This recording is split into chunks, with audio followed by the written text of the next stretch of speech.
আব্দুল কাইমের ছোট ভাই, জিওগ্রাফির শিক্ষক আব্দুল সালাম সাহেব ও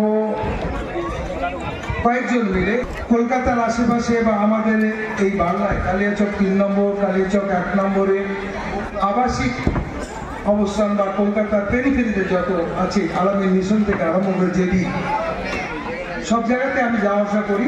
কিন্তু আমি একজন যেহেতু কলকাতায় একটা বড় হসপিটাল ডাক্তার ছিলাম, আমার আন্ডারে নতুন ডাক্তাররা ট্রেনিং নিত, জুনিয়র ডাক্তাররা এমডি করার জন্য, এমআরসিওজি করার জন্য। তাদের এক অভিজ্ঞতা আমার আছে যে ছেলে মেয়ে বাপ মা কি আশা করে। আমারও 2 ছেলে, এক ছেলে এক মেয়ে, তারাও ঠিক জায়গায় সহিষ্ঠুরে পৌঁছেছে, সবারই থাকে। তো আপনারা যারা অভিভাবক এসছেন আজকে, আমাকে খুবই ভালো লাগলো যে ওদের উপস্থিতি, এক নাগারে বসে থাকা, তাদের ছেলেমেয়েরা কি ধরনের কথা বলছে, কি প্রাইজ পেয়েছে, কি ব্যাপার, সমস্ত কিছু অবলোকন করছে, আমি লক্ষ্য করছি। একটা সময় আমরাও ছোটবেলা থেকে বাচ্চা কাচ্চাকে যখন স্কুলে নিয়ে যেতাম, কলেজে পড়তে যেত, রেজাল্ট যখনই আসুক, যেভাবে আসুক, এখন জীবনে চলার পথে কোনো অ্যাচিভমেন্ট করতে যাচ্ছে, আমরা মা বাবা অধীর আগ্রহে আমরা তাকে আল্লাহর কাছে দোয়া করি, আল্লাহর কাছে আমরা বরকত চাই, সব কিছু চাই। আজকে সেই জায়গাতে ওরা একটা সন্ধিকোণে, জীবনে চলার পথে একটা সন্ধিকোণে এসছে যে একটা 11-12 তারপরে পরীক্ষা দিয়ে কোন লাইনে যাবে, ছেলেদের যেরকম জীবনশৈলী গঠন করবে ভবিষ্যতে, এবং মা বাবার যে একটা অ্যাচিভমেন্ট, যে একটা সন্তান, জানেন একটা সন্তান তাকে বলে, কোরআন শরীফে বলা আছে কাসাবাত।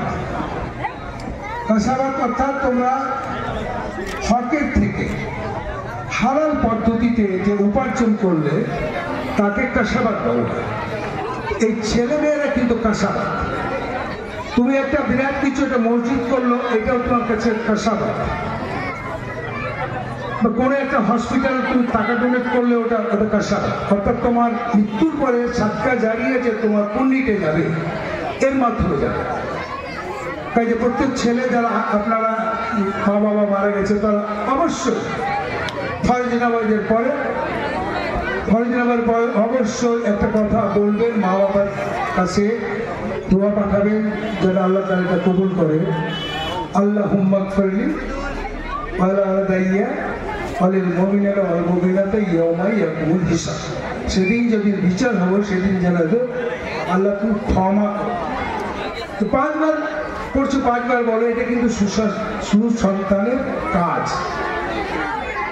আজকে আমি কথা বলি, আজকে ওরা মনে হয় প্রথম দিকে 3টা না 5টা কি একটা গেছিল, তারপর দ্বিতীয়বার 7টা না কত পেয়েছে, একটা এমবিবিএস এর।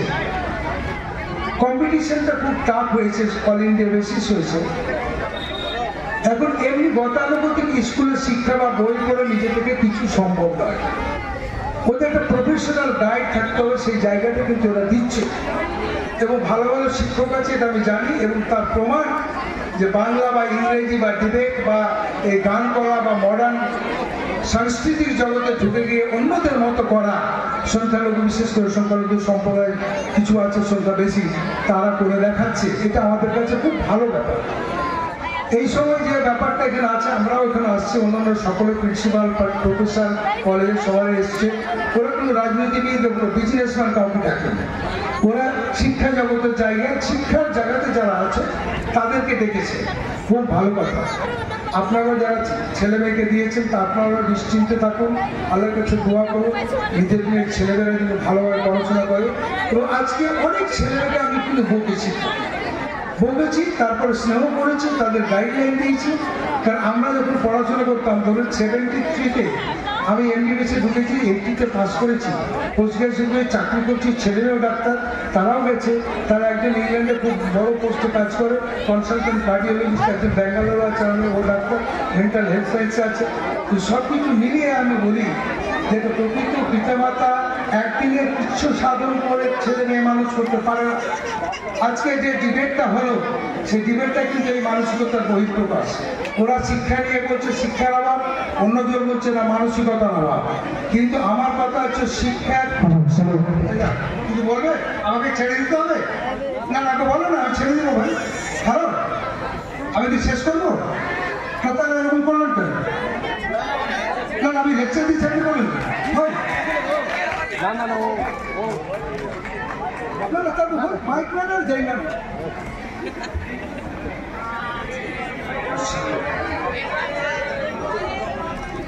এখন ঘটনা আছে যে এই মানসিকতার শিক্ষা এখন দু ধরনের আছে।